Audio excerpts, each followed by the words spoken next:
Hello friends, welcome to my channel science junction. अगर आपने अभी तक इस चैनल को सब्सक्राइब नहीं किया है तो प्लीज़ नीचे एक बेल आइकन आ रहा है, उसे प्रेस कीजिए और इस चैनल को सब्सक्राइब कर लीजिए ताकि आने वाले वीडियोस की अपडेट्स आपको मिलती रहें। तो फ्रेंड्स, आज का जो हमारा टॉपिक है वो है रेस्पिरेटरी सिस्टम। मतलब हमारी बॉडी में हम ऑक्सीजन कैसे लेते हैं और CO2 को कैसे बाहर निकालते हैं, उस प्रोसेस को हम इस वीडियो में जानेंगे। हमारी बॉडी में सेल्स को एक्टिव रहने के लिए ऑक्सीजन की ज़रूरत पड़ती है, ये तो आप सब जानते हैं।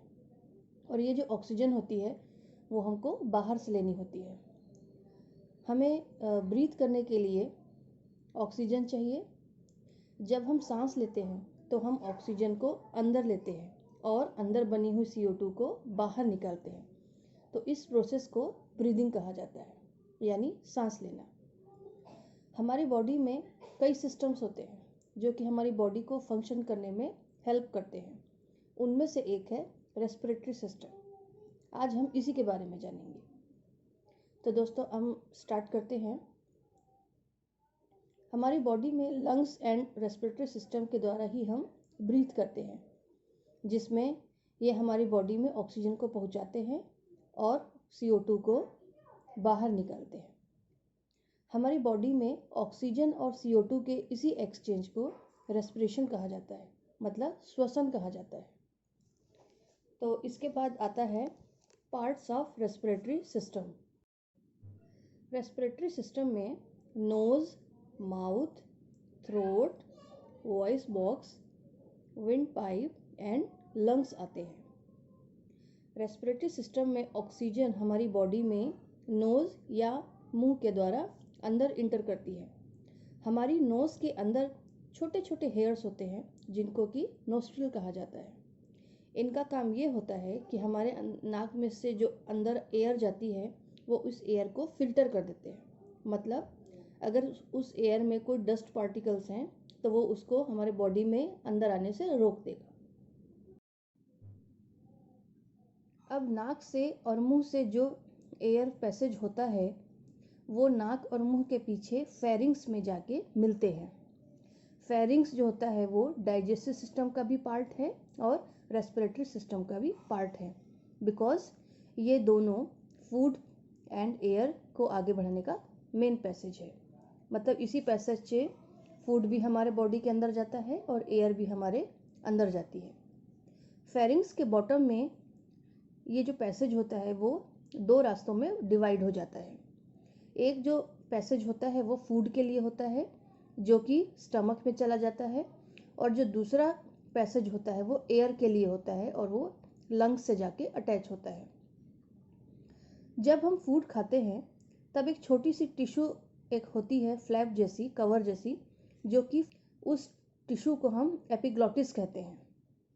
वो जो होती है वो एयर डक्ट को कवर कर देती है, जिससे कि जो खाना होता है, फूड होता है, वो सीधे हमारे स्टमक में जाता है, एयर पैसेज में नहीं जाता है। अब इसके बाद आता है वॉइस बॉक्स या फिर लैरिंग्स। ये एयर पाइप के टॉप में होता है। जब एयर इससे पास होती है तो ये वाइब्रेट होता है और साउंड निकलता है। साउंड निकलता है मतलब हम जो बोलते हैं ना, जो हमारे मुंह से आवाज़ें निकलती है वो इसी के थ्रू निकलती है। इसको वॉइस बॉक्स कहा जाता है। इसके बाद आता है ट्रैकिया या फिर विंड पाइप। यह एक एयर पैसेज है। ट्रैकिया के वॉल में रिंग के जैसी स्ट्रक्चर होती है। ट्रैकिया के एंड में ये डिवाइड हो जाता है left and right air tube में, जो कि लंग्स से कनेक्ट होती है।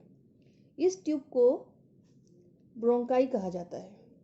ब्रोंकाई की छोटी छोटी ब्रांचेस होती हैं जिसको कि ब्रोंकोलियोल्स कहा जाता है। ये जो ब्रोंक्यूल्स होते हैं इनके एंड में छोटे छोटे से एयर पॉकेट्स होते हैं जिनको कि एल्वोलियाई कहते हैं।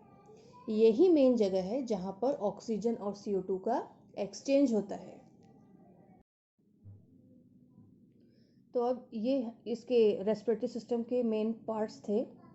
तो इसमें अब इसको ऐसा समझ लीजिए कि हमने ऑक्सीजन ली, वो हमारे नाक या फिर मुंह के थ्रू जाके पीछे फेरिंग्स एक पैसेज होता है वहाँ पे गई, वहाँ से जाके वो एयर पैसेज के थ्रू लंग्स में पहुँची।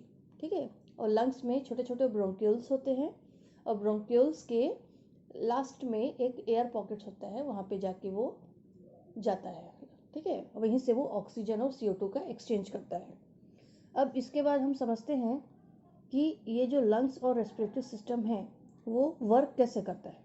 Okay, the cells in our bodies need oxygen to stay alive and CO2 is made in our bodies as cell do their function. मतलब हमारी बॉडी में सेल्स को एक्टिव रहने के लिए और जिंदा रहने के लिए ऑक्सीजन की ज़रूरत होती है। ठीक है, और जब सेल्स फंक्शन करते हैं उसके बाद CO2 हमारे बॉडी में बनती है और उसको बाहर भी निकालने के लिए हमको रेस्पिरेटरी सिस्टम की ज़रूरत पड़ती है। हमारे बॉडी में ऑक्सीजन लेने का काम लंग्स और रेस्पिरेटरी सिस्टम का ही है। जब हम सांस लेते हैं तो जो हमारा डायफ्राम होता है वो संकुचित होता है, मतलब सिकुड़ता है और नीचे की तरफ आ जाता है, और रिब्स जो होती है वो ऊपर की तरफ जाती है।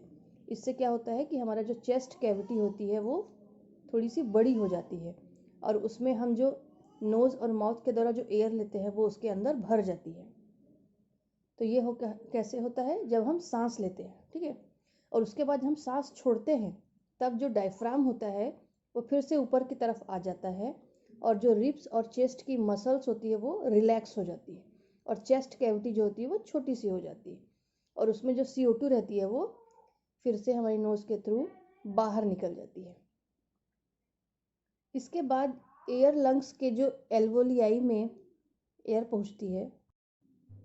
जब हम ऑक्सीजन अंदर लेते हैं तो वो लंग्स के थ्रू एल्वोलियाई में पहुंचती है और वहाँ से वो एयर पॉकेट में जो रहती हैं तो वहाँ पे छोटी छोटी ब्लड कैपिलरीज होती हैं जिसमें वह जो ऑक्सीजन होती है वो ब्लड में जाके हीमोग्लोबिन के द्वारा अटैच हो जाती है। आपको मैंने पहले भी वीडियो में बताया है कि ब्लड का जो मेन फंक्शन है वो है ऑक्सीजन को कैरी करना और बॉडी के वेरियस पार्ट्स में पहुंचाना। तो यही पे हम समझेंगे कि आपने सुना होगा ना कि कहते हैं कि हमको आयरन वाला खाना खाना चाहिए, हीमोग्लोबिन हमारा हमेशा बढ़ा हुआ होना चाहिए, अच्छा होना चाहिए, कम नहीं होना चाहिए। वो इसीलिए कहा जाता है ताकि ब्लड में अगर हमारा हीमोग्लोबिन अच्छा हुआ तो वो ज़्यादा से ज़्यादा मात्रा में ऑक्सीजन को अटैच करेगा और वो वेरियस पार्ट्स में उसको पहुंचा देगा। इससे हमारा जो बॉडी रहेगा वो एकदम एक्टिव रहेगा। अगर हमारी बॉडी में हीमोग्लोबिन ही नहीं रहेगा, कम रहेगा, तो वो ऑक्सीजन कहाँ से लेके जाएगा, समझ रहे हैं। तो हमारे ब्लड में जो हीमोग्लोबिन होता है वो ऑक्सीजन को अटैच करके बॉडी के वेरियस पार्ट्स में भेज देता है और जो सेल्स जब फंक्शन करती है उसके बाद जो CO2 होता है वो उसी ब्लड में अटैच होके वापस लंग्स में पहुंचता है और रेस्पिरेटरी सिस्टम के द्वारा ही हमारे बॉडी से बाहर निकल जाता है। तो आज के लिए दोस्तों इतना ही था। अब इसके बाद नेक्स्ट वीडियो में हम दूसरे सिस्टम के बारे में